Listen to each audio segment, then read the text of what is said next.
เลยเพื่อที่ให้พวกเจ้าเข้ามามันเพราะอะไรให้30 คนมาเขาชิลงสุฟังเด้อบ่ได้ไปเมื่อเลยบ่ได้แล้วพวกเจ้าอยากได้ยัง อยากได้เงินบ่มีเด้อมีบ่ได้เพราะว่าเจ้าหน้าทำมาหลายเดือนแล้วเขาบ่ได้แล้วโอ้ท่านพวกเราดีพวกเรางามจังสิเนี่ยไผชิลมน้ำได้เนาะบ่ได้เข้าไปพี่น้องเนี่ยพี่น้องดีกันตัวพวกเจ้าเจ้าหันเราด่าทำมาหลายเดือนแล้วเขาต้องเป็นเลยค่อยด่าเลยเขาด่าค่อยประเด็นลายเราเป็นประธานดีได้ไหนเจ้าลงทางเราดีเราด่าท่านพวกเจ้ามาด่ากันนี่นะค่อยสิถามว่าไผด่าไผก้อนไหนบ่โหเจ้ายังเงินเอาไปด่ามันมีกันด่ากันเกิดขึ้นมันมีหลายคนมันนี่บอกว่าเรื่องด่านะว่าแต่เรื่องเงินนี่บ่ต้องว่าเรื่องด่าค่อยสิให้พวกเจ้าฟังมันต้องหาทางออกที่ดีให้ทั้งสองฝ่ายเป็นบ่มันสั้นไงพวกเจ้าเสียพวกนี้ไปฟังเบิ้งมันก็บ่ได้บ่ยอมเขาบ่ให้มื้อนี้เขามีการประชุมแน่มื้อนี้มันก็มีหลายเรื่องจะรับผิดชอบตัวนี้เตี้ยแหมท่านพวกเจ้าบ่รับผิดชอบข่อยก็บ่รับผิดชอบเพื่อนนะมาผิดชอบบ่ได้เจ้าเป็นผู้เงินเอาเงินเอานะคันมามีเรื่องประชุมเกิดขึ้นชุมนุมจังซี่ข่อยบ่รับผิดชอบเด้ข่อยบ่รับผิดชอบ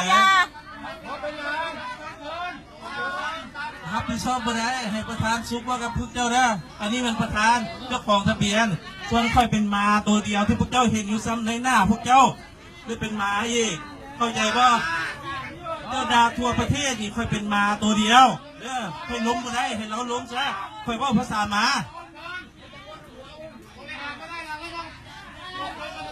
โอเคเนาะสบายดีนะทุกคน ก็สบายแล้วเดี๋ยวนี้นะสบายมันก็มาต่างแดดร้อนมันก็เป็นสบายยังไงตอนเอาเงินเอาแล้วบ่ได้บาทจังซี่เนาะพวกการที่ฟังความจริงวันนี้เนี่ยข้าพเจ้าเองนะก็ได้เกี่ยวกับการไปวันศุกร์แล้วเนาะมาวันที่11บ่เฝ้าให้พวกการมาทุกคนเฝ้าให้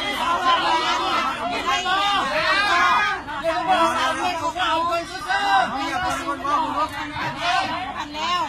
ก็ถึงเวลาสักเจ้ามาโวยวายมือดีได้เงิน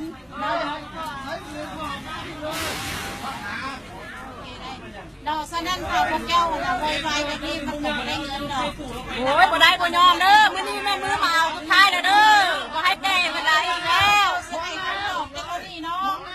พวกทางสิฟังหรือพวกทางบ่ฟังมันก็เป็นเรื่องของพวกทางเด้อเมื่อเวลาฟังแล้วไปประชุมดู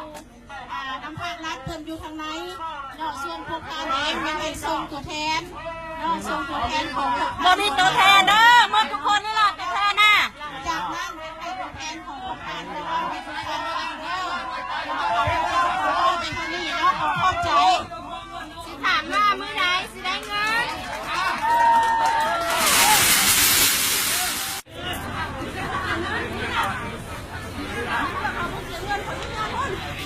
เสียงแค่ที่ไม้ทั้งหมดเลย